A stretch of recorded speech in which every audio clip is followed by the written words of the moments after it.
¿Te cuesta entender tus emociones y pensamientos y cómo estos afectan a tus decisiones y relaciones? Este va a ser el tema principal del programa de esta semana, donde aprenderás cómo mejorar tu autoconocimiento, escucharte más y mejor, con Ismael Cala. Y Ismael es periodista, autor y conferenciante motivacional cubano-canadiense. Nacido en Santiago de Cuba, Ismael trabajó como presentador de la cadena de televisión CNN en español, donde condujo el programa de entrevistas Cala, y es conocido por su enfoque en temas de desarrollo personal y liderazgo. Y además de su trabajo en televisión, Cala ha escrito varios libros exitosos, entre ellos Despierta con Cala, Fluir para no sufrir y su reciente libro El arte de escuchar. Y también es conferencista muy solicitado y ha presentado charlas en varias universidades y eventos internacionales. Y Ismael también es fundador de Cala Enterprises Corporation y la Fundación Ismael Cala, organizaciones que buscan promover el liderazgo y el desarrollo personal en América Latina y América del Norte. Bienvenidos a un nuevo episodio de Kenso, el podcast donde descubrirás cómo vivir la efectividad para ser más feliz. Yo soy Jeroen Sangers, aprendiz en escribir para pensar. Y yo soy Raúl Hernández, aprendiz en escucharme un poquito más para poder fluir mejor. Ismael, bienvenido.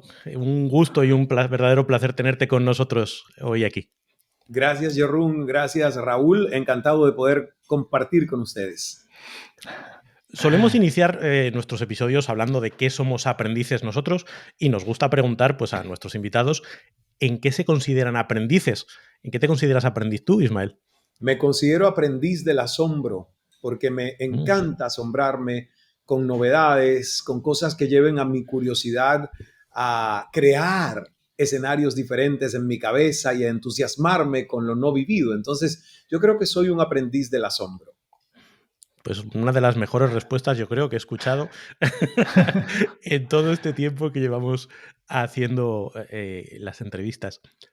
Ismael, tú has hecho un viaje vital, importante, ¿no? Naciste en Cuba y si quieres nos vamos allí para empezar también este viaje en la conversación. Tú si te vas a la ventana de tu infancia en Cuba y abres la ventana, ¿qué es lo que te encontrabas a tu alrededor? ¿Qué es lo que viviste durante esa primera etapa de tu vida? La verdad que campo, montaña, juegos muy primitivos que hacíamos nosotros con las manos, dulzura de las frutas. Yo digo que esa ventana era como mirar un mundo medio agridulce, porque yo viví en un pueblo, la infancia muy llena de inocencia y al mismo tiempo también era el momento de entenderme para qué nací y dónde estoy.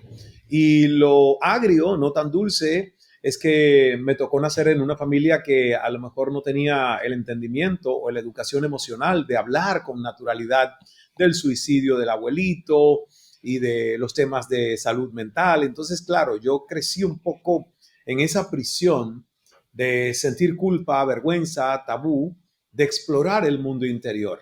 Y más o menos esa es la ventana ahora que me has hecho recordar de esos primeros años de mi vida, donde el Ismael no tenía muchas sonrisas, por cierto. ¿Cómo ha cambiado entonces la historia? Mucho. Fantástica. Si miramos desde allá, miramos tu biografía, encontramos historia, yo creo que es historia del arte que has estudiado, periodismo, divulgación. ¿De dónde viene esta necesidad que tienes para comunicar, para expresarte? Siento que la comunicación llegó a mi vida cuando tenía 8 años como una tablita de salvación personal, porque, como digo, en esa infancia, ese niño pues prefería esconderse dentro del aula y no salir al patio de la escuela para evitar los episodios de acoso escolar y el bullying famoso del que hoy tanto hablamos y que se ha multiplicado hoy con el tema de las redes sociales. En ese momento, gracias a Dios, era solo en el patio de la escuela y geolocalizado en lo físico, ¿verdad? Entonces, en mi aula de cuarto grado, a mis 8 años, llegó una señora que aún vive a sus 93 años en Santiago de Cuba, mi ciudad natal, en Cuba. Y ella dijo: niños, soy directora y escritora de un programa infantil de radio dramatizado y estoy reclutando 3 o 4 niños porque algunos ya cumplieron 15 años y los tengo que dejar ir. Y quiero nuevos niños que ingresen al círculo de interés vocacional de radiodifusión.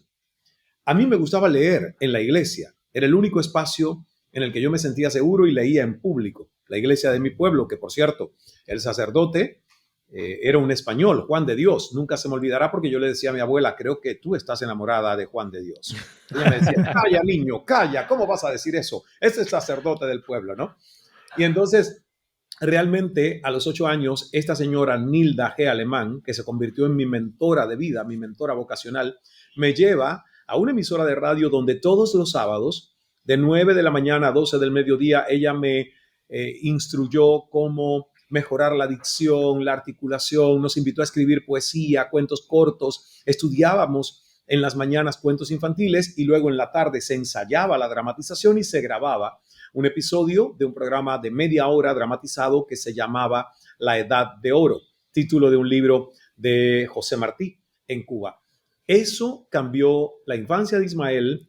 La radio se convirtió en ese teatro de la mente hacia la imaginación infinita y realmente eso se convirtió en mi juguete más esperado, que llegaran los sábados para ir entre micrófonos, cintas magnetofónicas, hacer efectos sonoros y a vivir ese mundo de un teatro sonoro que ella realmente puso como una opción en todos sus discípulos o sus niños. Eso cambió. Yo no tengo herencia de papá, mamá, tío comunicador. Viene de ella, que fue mi primera gran mentora profesional. Muchas historias, ¿no? Hay de personas que encuentran su vocación de una manera pues un poco casual, como te ocurrió a ti, y que encuentran un hilo de vida, ¿no? Al que engancharse, y que a ti en este caso te llevó lejísimos, físicamente, lejísimos, hasta Canadá. Físicamente también lejos en lo profesional, en términos de éxito profesional, en el mundo del entretenimiento, en el mundo de las noticias, un rostro muy conocido, con muchas emisiones a tus espaldas. Y digamos que viendo tu trayectoria sí que se ve esos dos momentos, ¿no? Ese momento estrellato mediático y el momento en el que estás ahora desarrollando esta visión más del desarrollo personal, del liderazgo, etc. Hay un momento de solape porque tus primeros libros los empiezas a publicar todavía mientras estás ejerciendo como periodista, pero ¿en qué momento a ti te empiezan a hacer esa inquietud por explorarte a ti mismo, explorar las relaciones con los demás, ese mundo interior que quizás no sea tan habitual en lo que estamos acostumbrados en los medios de comunicación? Pues la verdad que tiene fases, Raúl, porque yo recuerdo que yo empecé a buscar muchas respuestas desde los 15 años, pero no las encontraba. No era fácil literatura sobre psicología positiva, lo que hoy llamamos la nueva ciencia de la atención o el mindfulness. No había coaches de vida o mentores que se dedicaran profesionalmente a ayudar, como hoy que nos sobran opciones a otros seres humanos. Entonces en Cuba me fue difícil entre los 15 y los 28 años encontrar ese tipo de camino. Yo intuitivamente fui rodeándome de personas más positivas, más alegres y menos estreñidas y constipadas. Eso sí lo hice por intuición. Ahora, a los 30 años, ya estando en Toronto y con acceso a Internet, empecé a encontrar información, propuestas de seminarios, talleres. Un amigo me regaló mi primer libro de autoconocimiento, que fue de Don Miguel Ruiz, Los 4 Acuerdos. Y ese libro, pequeño, no es tan gordito en páginas, profundo en sabiduría, a mí me dio la perspectiva de, wow, si yo cambio mi manera de ver el mundo, mi mundo cambiará para mí también. Hay que meterse más dentro de esta piñata humana, que es como yo llamo a la mente, ¿verdad? Llena de golosinas y cositas que otros pusieron para nosotros cuando no teníamos discernimiento ni conciencia adulta y éramos niños. Entonces, mi primer gran programa ya más serio fue de Tony Robbins. Yo era mesero en Toronto y recuerdo en noches de insomnio ver un infomercial en televisión donde él promocionaba este programa o infoproducto titulado Get the Edge, o sea, ve más allá del límite.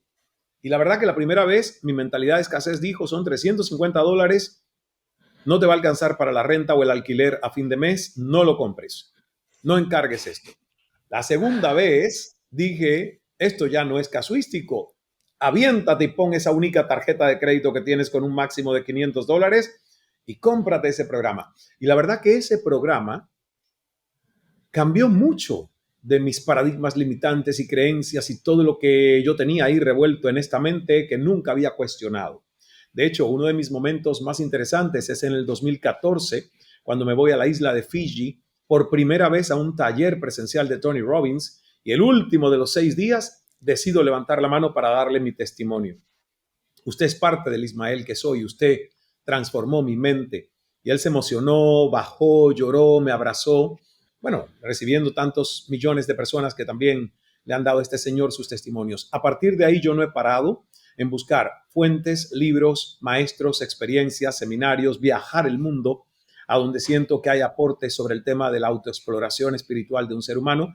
Y la verdad que soy, por eso digo, un estudioso o aprendiz del asombro, porque me siguen asombrando el descubrir libros nuevos, maestros nuevos, que a través de lecturas de algunos llego a otros. Y es un camino para no parar. Muy interesante. Si yo miro un poco el mundo de la comunicación y quiero mejorar mi comunicación, todo lo que encuentro tiene que ver con la importancia del emisor de los mensajes, que encuentro cosas de técnicas de hablar en público, preparar los discursos, uso del lenguaje no verbal, etc. Y lo que me sorprende de ti es que tú eres una de las pocas personas que se fijan en la otra persona, el receptor de los mensajes. ¿Por qué piensas que damos poco importancia al receptor del mensaje? Porque siento que nosotros cuando nos comunicamos desde la mente, desde el pensar está dictado por una mente fragmentada que siempre se defiende a sí misma y que busca, en la mayoría de los casos, si escuchamos la voz del ego dentro de nuestra cabeza, tener la razón en cualquier debate, argumentación. Entonces, si vamos a una conversación, a una entrevista, algo así, generalmente nuestro guión previamente pensado quiere imponerse frente a la espontánea oportunidad de fluir con la conversación. Y yo le digo a los seres humanos a los que tengo el privilegio de entrenar como comunicadores y para hablar en público, le digo, hay que hablar más desde el corazón y menos desde la mente. Hay que hablar más desde la intuición y la verdad del corazón y que se invisibilice el guión. El guión es una red de apoyo, el guión es para nosotros saber que hay estructura, que hay intención, que tenemos un propósito con esta conversación que iniciamos, con esta entrevista. Sin embargo, el fluir en el momento, el sentir la energía del otro, el tener un campo electromagnético que está abierto a recibir el de la otra persona o el de los otros, hace que tú seas un instrumento más que un portador o emisor. Y yo me entiendo como comunicador en alguien que escoge conectar y no solo informar. Cuando tú escoges informar, no te importa si conectas, porque dices lo que quieres y dices, bueno, pues ya lo dije y ya está.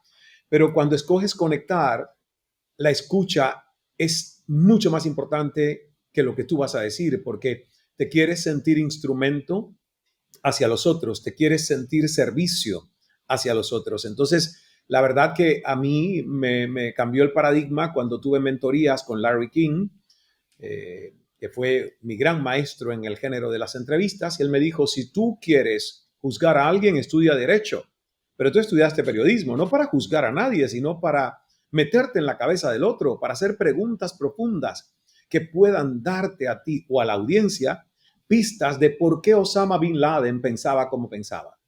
Que por qué, aunque sea un asesino, es que no pasa nada. Tú no eres abogado. Tú eres un periodista que de una forma empática tiene que hacer que el otro se sienta cómodo para que pueda soltar sus verdades. Porque nadie suelta sus verdades si se siente juzgado y agredido ante otro. Entonces, fue una maravillosa escuela que me ha hecho a mí realmente, pues hoy empatizar mucho más de lo que yo empatizaba antes con los seres humanos. De alguna manera, tal y como lo expresas, suena como a quitarse de en medio, ¿no? Salirse uno, el ego de uno, de la conversación para sumergirse en la conversación. O así es como me está llegando un poco el argumento y me parece muy importante. Sí lo es. Porque incluso yo muchas veces me di cuenta que en mi carrera yo comunicaba para impresionar, ¿ves? Cuando tú estás basando tu comunicación en tu mente y en tu ego, no te das cuenta a veces, pero estás elaborando una comunicación para impresionar a otros. Cuando tú estás basando tu comunicación en el servicio de soy un instrumento para que no solo me entiendan, para que los demás se sientan entendidos a través de mí, entonces yo estoy comunicando para conectar, que es diferente de comunicar para impresionar. y cuido qué palabras escojo, no pensando en mí, sino pensando en que sean palabras que todos los que me escuchen puedan entender sin hacer ruido y detenerse a decir qué dijo Ismael. Porque en el momento en el que yo te impresiono con una palabra que no conoces, al mismo tiempo te estoy desconectando de ese tren de alta velocidad de lo que sigo diciendo. Y te quedas estancado en qué dijo, qué me quiso decir con esto. Entonces Sí, es rompes la comunión, ¿no? Ya no estamos en el exactamente. mismo barco. Y qué buena palabra, porque comunicar es eso, es hacer comunión, es crear comunidad. Entonces, si comunicas para impresionar, rompes la comunión y por lo tanto ya hay un cortocircuito. Hay dos monólogos que se sobreponen, ¿no? Que no suele ser comunicación. Tú has dado un salto en estos, pues justo estamos hablando de la publicación de tu más reciente libro, El poder de escucharte, que es bueno, pues un juego que haces con otro libro que tienes, que es El poder de escuchar. Estábamos hablando Claro, mucho de... el primero fue el poder de escuchar y este segundo, sobre el mismo tema, es el arte de escucharte. ¿Cuál es el enfoque diferencial que has querido transmitir con ese cambio? La verdad es que es el primer libro, que por cierto no se publicó en España, solo en las Américas, fue un primer libro de un periodista que quería hablar sobre la escucha y terminó siendo escuchado y escuchando lo que habitaba en su cabeza. Entonces el libro se transformó a sí mismo. Me costó de tiempo 2 años porque yo lloré. Lloré mientras escribía el libro porque decía, ¿cómo voy a hablar de una escucha si yo no he sido capaz de hacerme preguntas importantes sobre por qué siento lo que siento, por qué pienso lo que pienso? O sea, fue un libro muy liberador. Y además fue un libro que abrió mi carrera como escritor, porque el libro tuvo tanta aceptación, le fue tan bien, dio tanta veracidad al periodista que la gente dijo, wow, este es un ser humano en todas sus dimensiones y además ha sido capaz de hablar con honestidad de las cosas que duelen en su historia. Pasaron 10 años de la publicación, 11 años, ya estamos en el 2024, y yo dije, en una década, ¿cuánto más no he aprendido, desaprendido y crecido en el tema de la importancia vital que tiene la escucha profunda en el autoconocimiento de un ser humano? Y dije, es que quiero escribir otro libro. No leí, no volví a leer El poder de escuchar. No quería contaminarme con nada de lo que ese primer libro sobre la escucha tiene. Y me fui con mi equipo multidisciplinario a decir, todo lo que hemos investigado y aprendido en los últimos 10 años, más poesías, que nunca había escrito poesías en un libro. Aquí este libro tiene poesías también. Entonces todo eso se combinó y es el resultado de lo que hoy tenemos en El arte de escucharte. Es un libro mucho más completo que El poder de escuchar. El libro El poder de escuchar fue más revelador en anécdotas biográficas de la historia de Ismael. El arte de escucharte es un libro mucho más completo como manifiesto de vida, no sobre Ismael, sino sobre la aplicación de la escucha del cuerpo, la mente, las emociones, las relaciones, la intuición para cualquier ser humano. Antes has hablado de la comunicación y la importancia de sentir a la otra persona para realmente poder transmitir. Y yo creo que es uno de los fallos más comunes cuando hablamos del escucharte a ti mismo, porque tenemos la falsa creencia que ya lo conocemos, ya no hace falta que conectamos con nosotros mismos porque somos nosotros mismos. Así ¿Qué es. podemos hacer para romper esta creencia? A ver, si me das, Jerún, la creencia así específica, la empezamos a desmantelar. ¿Cuál sería la creencia? La creencia es que ya me conozco. Oh, wow. Fíjate, esa es una creencia limitante porque el proceso de la vida es que nosotros no somos seres estáticos. Y a ese ser que yo creo conocer es noticia antigua, porque ese no es el mismo ser que yo quiero construir para ser en el futuro.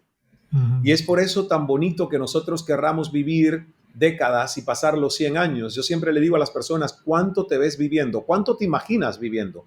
¿Y por qué hago esa pregunta? Porque entre más te imagines viviendo, más tienes que reinventarte, desaprender y reaprender de ti para que la evolución continúe y no caigas en una vida rutinaria que es un ocaso, que es un mal vivir porque no tengo proyectos, sueños o necesidad de reconstruirme. Entonces, esa es una creencia falsa porque generalmente nosotros creemos conocernos desde las etiquetas socialmente autoimpuestas en nuestro proceso de elaboración de una identidad de personalidad. Pero un ser humano va más allá de lo que es su personalidad. Además, su personalidad, gracias a Dios, también puede ser modificada con la intervención de la conciencia. 3 niveles: cerebro, órgano cooperante de las inteligencias; mente, es la especie de plataforma o software, ¿verdad?, donde están los archivos y donde nosotros ahí creamos cosmovisión con memoria, creencias, pensamientos, sensaciones. Y luego, por encima de ese nivel, está la conciencia. Realmente la mayoría de nosotros creemos saber quiénes somos a un nivel mental, intelectual, de conceptos. Pero ese siempre será engañoso porque es fragmentado y porque tiene títulos que son limitantes y no es la totalidad de lo que somos. La pregunta es, cuando yo cierro mis ojos y hay silencio y hay vacío entre pensamiento y pensamiento, y voy a mi corazón y me pregunto, ¿quién soy? ¿Quién habita en lo más sutil de mi esencia? ¿Qué se siente? Porque ese sentir es la huella más profunda a la respuesta de quiénes somos a un nivel superior, que es el nivel de la conciencia. Entonces, todo lo que definamos con palabra es una muy pálida representación de lo que somos en realidad. Cuando a Buda le preguntaron quién eres, él dijo el despertar. Mira, es una bonita palabra, el despertar. ¿Quién soy? El despertar de saberme ser proceso y aceptar ese proceso en lo tambaleante de lo que puedo ser. Entonces, yo me hago esa pregunta todos los días, pero no permito que la responda mi mente. Le doy un poquito de espacio a las sensaciones del corazón. Bonita reflexión. Complicado para un mundo que precisamente se basa en poner etiquetas y en describir la realidad a un nivel tan conceptual, el hacer ese ejercicio de introspección, que por el otro lado es una búsqueda, iba a decir, de décadas, ¿no? De siglos o de milenios, ¿no? Esa búsqueda interior. ¿Cómo puede una persona normal, quiero decir, una persona que se mueve en el día a día, hacer ese ejercicio de escucharse? ¿Cuáles serían unos primeros pasos que podría dar para escucharse un poquito mejor? Mira, aquí tengo el libro en mis manos, El arte de escucharte, y lo toco y digo, este no es un libro para ser leído solamente. A mí me gusta tener los libros en los formatos múltiples. A veces lo compro en los 3. Audiolibro, libro físico y el libro digital. ¿Y por qué? Porque cada experiencia es diferente. Pero además de eso, este libro tiene códigos QR alrededor de todos los capítulos, entre capítulos, porque es una vivencia. El código QR te lleva a una página de recursos audiovisuales y algunos tests de exploración y diagnóstico sobre temas diferentes de la escucha. Hay meditaciones inéditas, grabadas, sonorizadas, que hice para que sean ejercicios que ayuden al lector a poder entender la práctica y no solo la teoría. Y me encanta esa pregunta, Raúl, porque todo es práctica. Si yo quiero aprender a escuchar mejor mi mente, yo tengo que sentarme para centrarme y de la manera correcta, que no es dar órdenes a mi mente, sino de una forma amorosa, hacer una inducción para que mi mente entienda que yo quiero, a través de respiración, observar sin juicios cuándo se produce en ella mi próximo pensamiento. Una vez que yo entro de esa forma amorosa y solicitando permiso, mi mente se calma porque no le gusta sentirse observada, pero sí le encanta que peleen contra ella porque siempre eleva el ruido. Entonces, hay meditaciones en la página de recursos del libro para hacer experiencias con meditaciones guiadas, para escuchar mejor el espacio de la mente, el cuerpo. Hay un ejercicio ahí en la meditación que es el escaneo corporal y cómo con respiraciones yo voy creando esa posibilidad de observar, absorber y no juzgar las diferentes sensaciones en las partes del cuerpo que voy sintiendo. ¿Qué evita esto? Que yo no me sienta a escuchar mi cuerpo y mi cuerpo empiece a desarmonizarse y cada vez más el estrés empieza a quitarme salud y a romper patrones de coherencia en órganos vitales, y nacen ahí la mayoría de las enfermedades que el mundo vive hoy. Psoriasis, migrañas, úlceras, gastritis, problemas de la espalda, alopecia, en fin, tantas cosas que tú dices, pero es que esto es el resultado de un proceso no bien gestionado y que se ha ido acumulando. Entonces, realmente, lo único que nosotros tenemos que hacer es quitar el piloto automático de nuestros pulmones y quitar el piloto automático de nuestros patrones en pensamientos automatizados. Y hay algunas prácticas que podemos hacer, por ejemplo, para desembasurar la mente. Hay una que es el vómito de la mañana. Me levanto todos los días y escribo 3 cuartillas de papel con bolígrafo, lapicero y lápiz o lápiz, no en el ordenador personal, no en el móvil. Esto tiene que tener la caligrafía, tu puño y letra, el testamento. 3 hojitas de papel sin censurar. No es un ensayo literario, es todo lo que viene a la mente. Yo lo pongo al papel, aunque sea tóxico, aunque sea feo, aunque sea un pensamiento cruel y mórbido. No importa, llegó al espacio de tu mente, sácalo. Es mágico lo que ocurre para liberar banda ancha cognitiva en el cerebro y en la mente, que cuando tú escribes algo es como que la mente automáticamente dice, si lo escribió no se lo tengo que recordar con tanta frecuencia. Por lo tanto, liberas espacio ¿para qué? Para ser más creativo, creativa, innovador.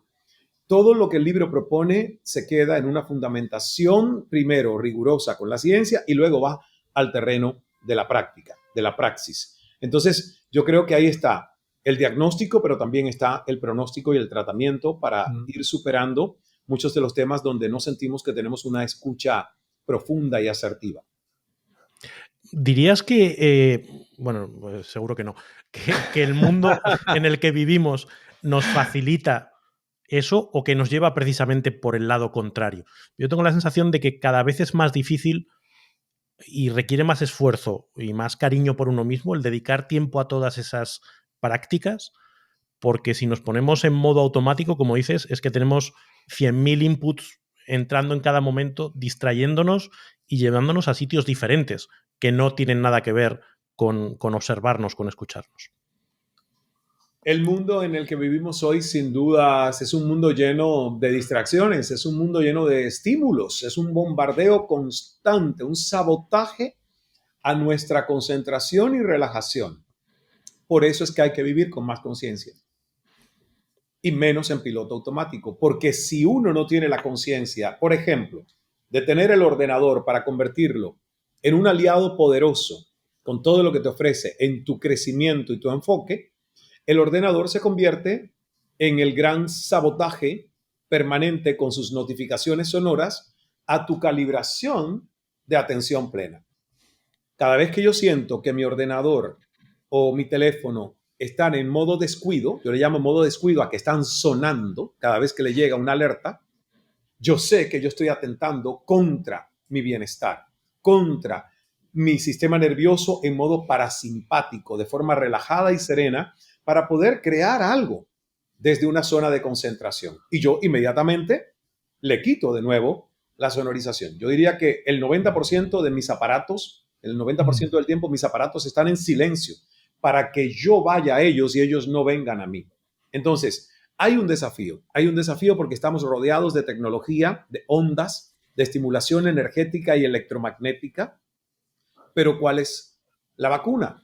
La vacuna es, tenemos que ser conscientes de irnos a bosques, playas, montañas, más espacio verde entre nosotros, más naturaleza y menos urbanidad, porque la ciudad está llena de ondas, de electromagnetismo. Entonces hay que ir a los jardines, hay que ir a los parques nacionales, hay que ir a las playas, hay que ir a las montañas.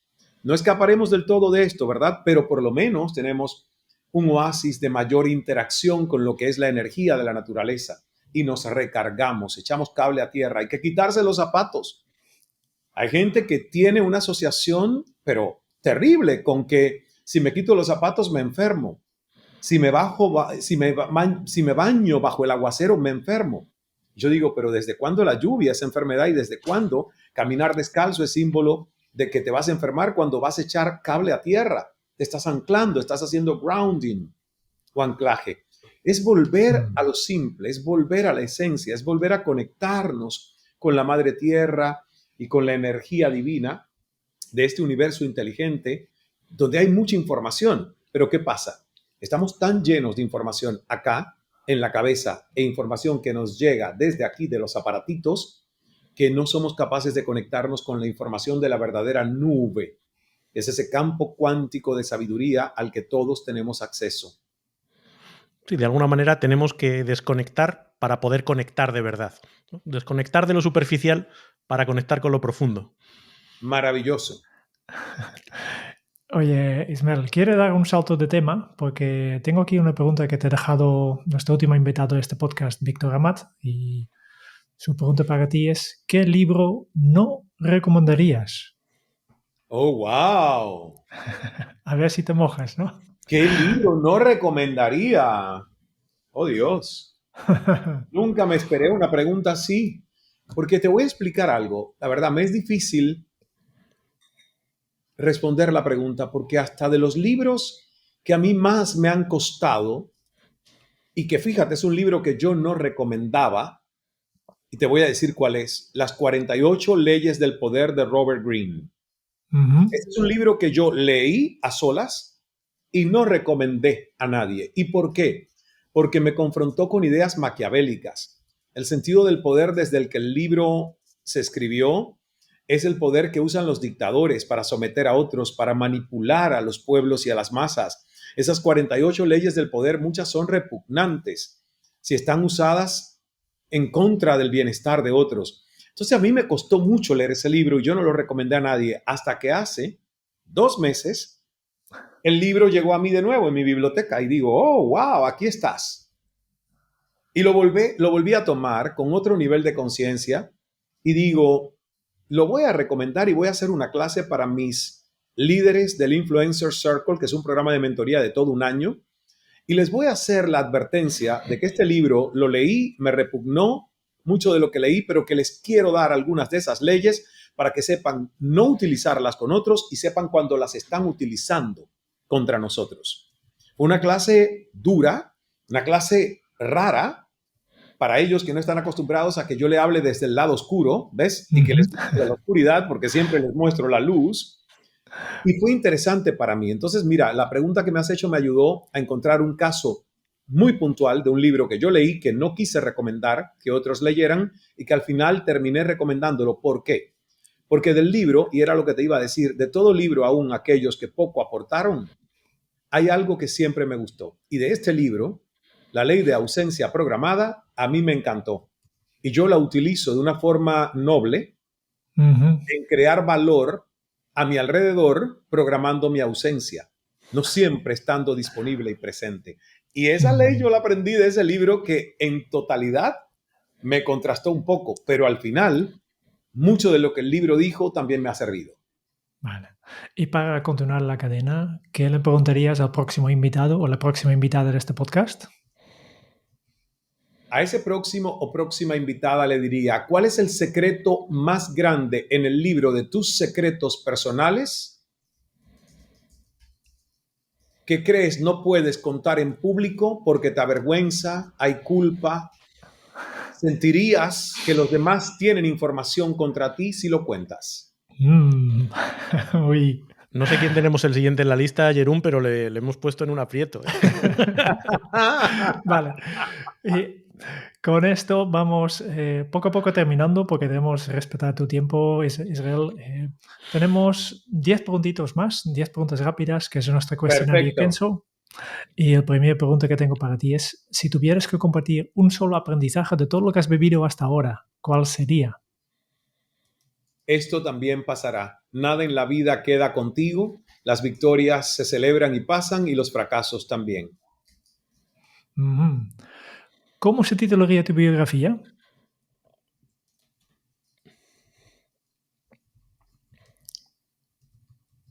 Un estudiante de asombros. ¿Cuál es el libro que más has regalado sin contar con tus propios libros?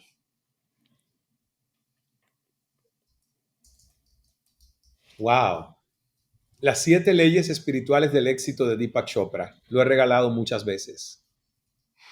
Okay. ¿A quién te gustaría o te hubiera gustado conocer?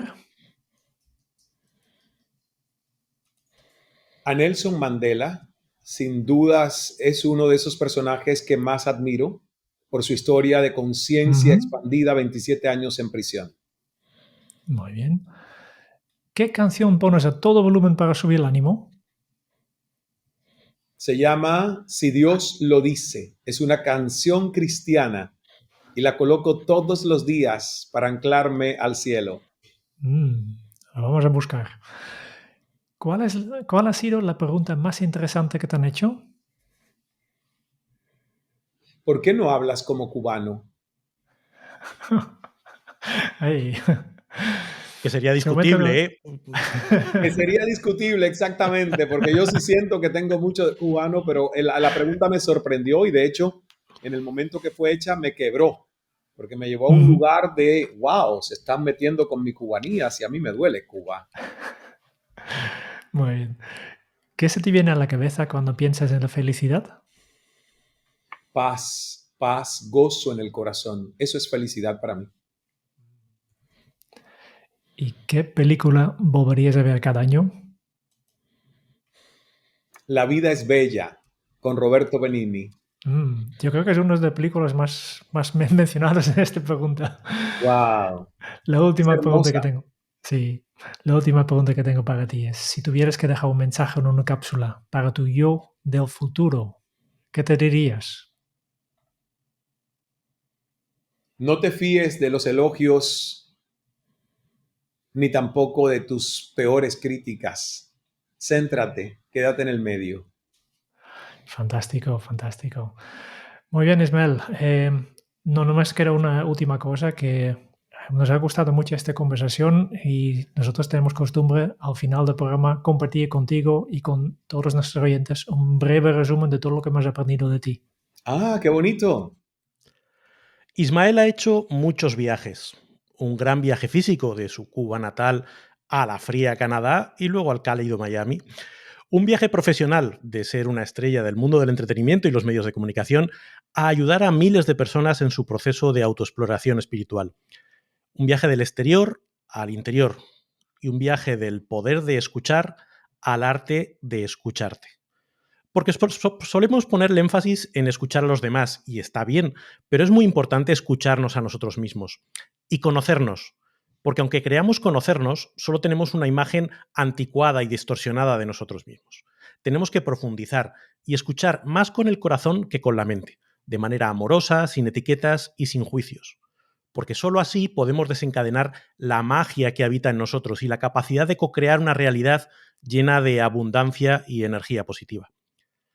Aunque sean conocimientos ancestrales, todos seguimos necesitados de explorar una forma distinta de estar en el mundo. Y más cuando ese mundo, este mundo, parece más lleno de ruido, más veloz, más incierto. Mirar hacia adentro nos puede ayudar a encontrar precisamente el rumbo y el anclaje que tanto echamos de menos. Somos los responsables de nuestras vidas. Tenemos un gran potencial y para desencadenarlo tenemos que ser capaces de empezar por escucharnos. Muchas gracias de verdad, Ismael, por contagiarnos tu asombro, por ayudarnos a poner el foco en desconectar de lo superficial para conectar con lo profundo y sobre todo por darnos herramientas prácticas que nos van a ayudar a conseguirlo. Ha sido un verdadero placer.